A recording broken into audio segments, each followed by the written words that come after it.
Oh iya. Assalamualaikum warahmatullahi wabarakatuh.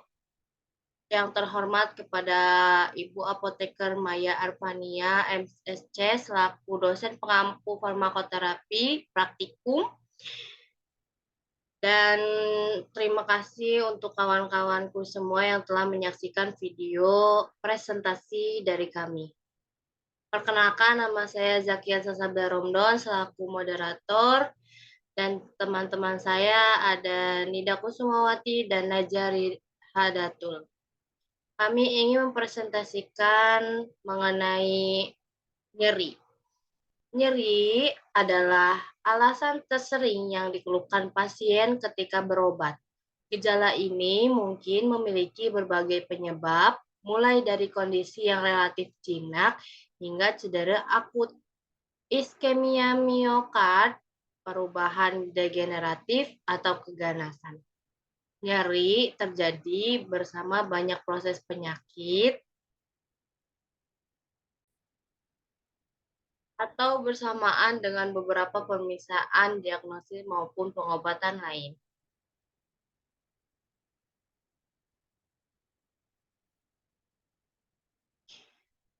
Pengertian nyeri juga merupakan pengalaman sensori dan emosional yang disebabkan oleh kerusakan jaringan aktual dan potensial yang tidak menyenangkan dan terlokalisasi secara destruktif pada suatu bagian tubuh sehingga jaringan terasa seperti ditusuk, terbakar, melilit, seperti emosi, perasaan takut, dan mual.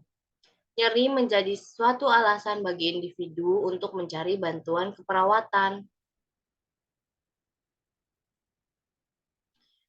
Klasifikasi nyeri, ada nyeri akut dan nyeri kronis.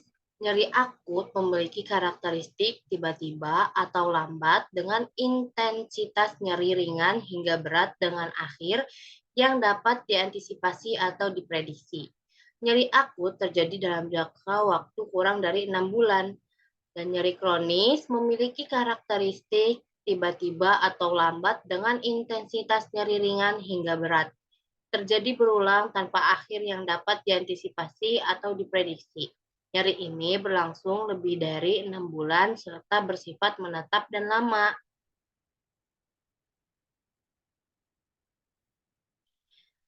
Adapun mekanisme nyeri, terjadinya nyeri dengan adanya hubungan antara stimulus rusaknya jaringan dengan pengalaman subjektif nyeri di mana terdapat 5 proses, yaitu transduksi, konduksi, transmisi, modulasi, dan persepsi. Transduksi adalah proses di merangsang nukleus yang dapat berupa mekanis termal atau kimia diubah menjadi listrik pada nosiseptor pada ujung-ujung saraf. Konduksi mengacu pada rambatan aksi potensial dari ujung nosiseptor melalui serabut saraf. Transmisi menjadi proses penyaluran impuls nyeri hingga mencapai terminal di medula spinalis dan jaringan saraf pemancar ke otak. Modulasi aktivitas saraf jalur descendant dari otak terlibat dalam modulasi nyeri hingga dapat mempengaruhi transmisi nyeri setinggi modula spinalis. Persepsi, proses berakhir ditandai dengan adanya persepsi nyeri yang merupakan pengalaman subjektif akibat aktivitas transmisi nyeri oleh saraf.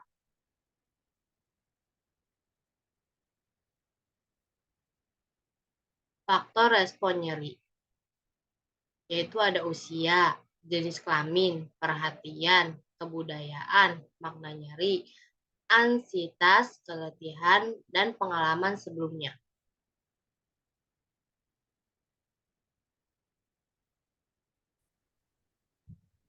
Selanjutnya akan dilanjutkan oleh Nida.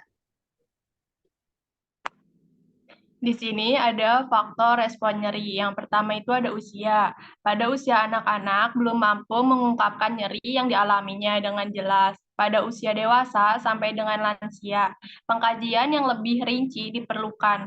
Seringkali pasien lansia Lansia memiliki sumber nyeri lebih dari satu. Usia reproduktif termasuk dalam 8 rentang usia, kejadian nyeri banyak terjadi pada usia 21 tahun hingga 45 tahun. Yang kedua yaitu jenis kelamin. Secara umum, pria dan wanita tidak berbeda dalam berespon terhadap nyeri. Akan tetapi, pria dan wanita memiliki perbedaan dalam mentoleransi nyeri dipengaruhi oleh faktor-faktor biokimia.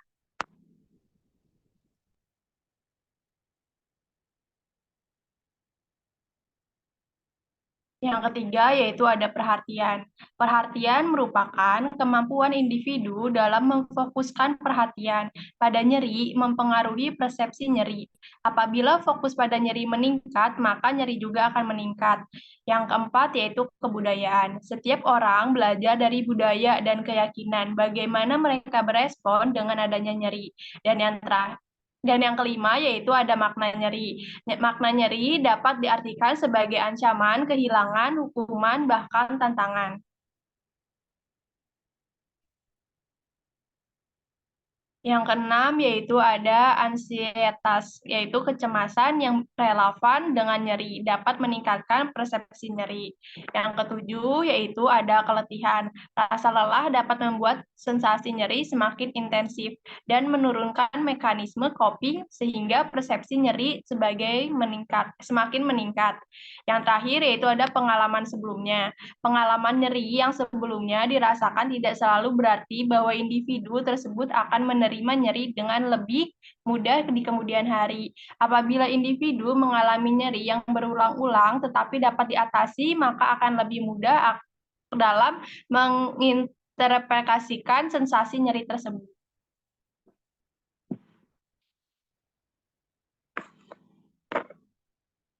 Pengontrolan nyeri.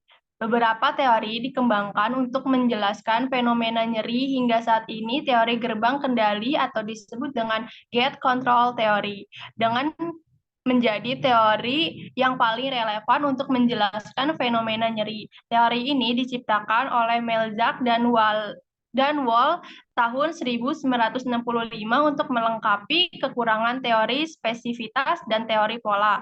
Teori kontrol gerbang nyeri menunjukkan bahwa impuls nyeri dapat diatur oleh mekanisme pada saraf pusat.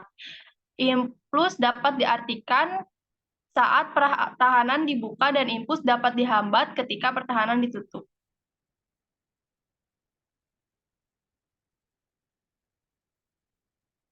Dampak nyeri. Dampak nyeri yaitu suatu kondisi yang menyebabkan pasien merasa sangat menderita.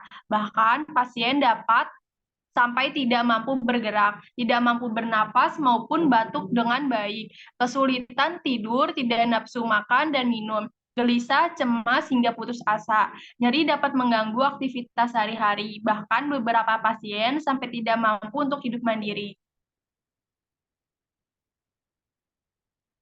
Pengukuran nyeri. Pengukuran nyeri atau yang disebut dengan numerical rating scale atau yang disingkat dengan NRS yaitu alat ukur tingkat nyeri yang terdiri dari satu garis lurus horizontal dibagi menjadi 10 bagian dengan angka 0 sampai dengan 10.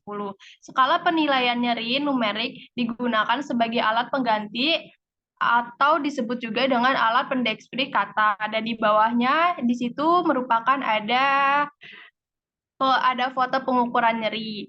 Di skala 0, yaitu tidak merasakan nyeri. Pada skala 1 sampai 3, yaitu nyeri ringan secara objektif. Pasien dapat berkomunikasi dengan baik. Skala 4 sampai 6, nyeri sedang dengan gambaran objektif pasien mendesis, menyeringai dan menunjukkan lokasi nyeri. Pasien dapat mendeskripsikan rasa nyeri serta dapat mengikuti perintah. Pada skala 7 hingga 9 merupakan nyeri berat. Pasien tidak dapat mengikuti perintah, namun masih dapat menunjukkan lokasi nyeri dan masih dapat berespon terhadap tindakan.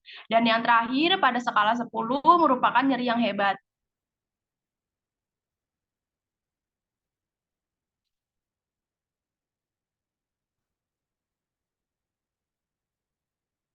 Selanjutnya, manajemen nyeri akan dipresentasikan oleh Najwa. Manajemen nyeri Metode dalam terapi nyeri dibagi menjadi dua metode, yakni farmakologi dan non-farmakologi. Yang pertama yaitu manajemen farmakologi. Pada manajemen farmakologi, obat-obatan yang diberikan dapat mengurangi nyeri dengan cara memblokir transmisi stimuli.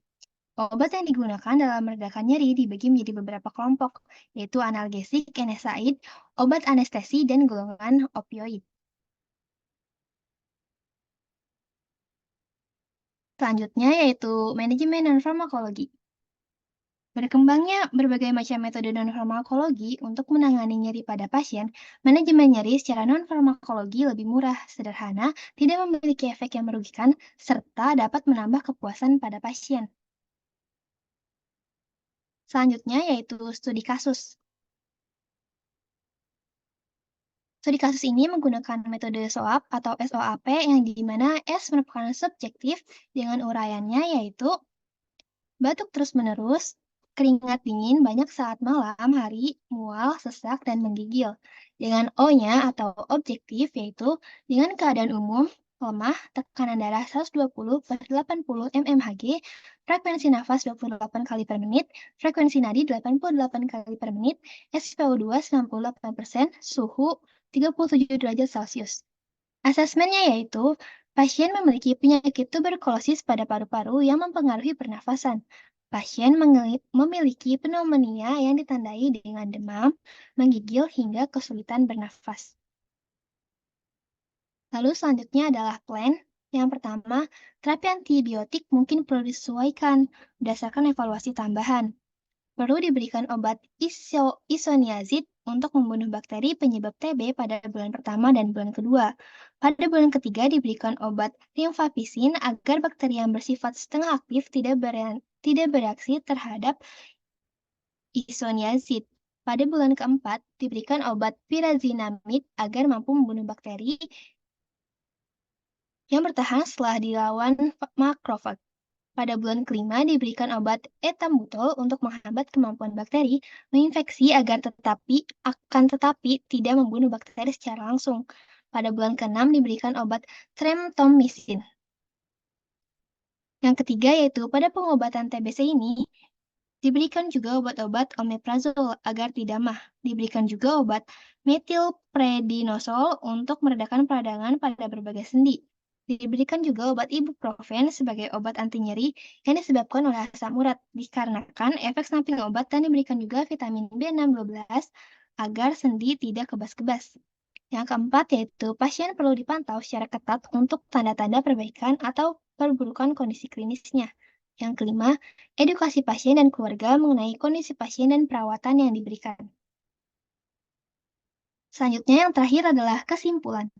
Nyeri merupakan pengalaman sensori dan emosional yang disebabkan oleh kerusakan jaringan aktual dan potensial yang tidak menyenangkan dan terlokasi secara destruktif pada suatu bagian tubuh. Penanganan pada nyeri dibagi menjadi dua, yakni metode farmakologi dan non-farmakologi. Adapun obat pada terapi farmakologi dalam meredakan nyeri dibagi menjadi beberapa kelompok, yaitu analgesik, NSAID, obat anestesi, dan golongan opioid.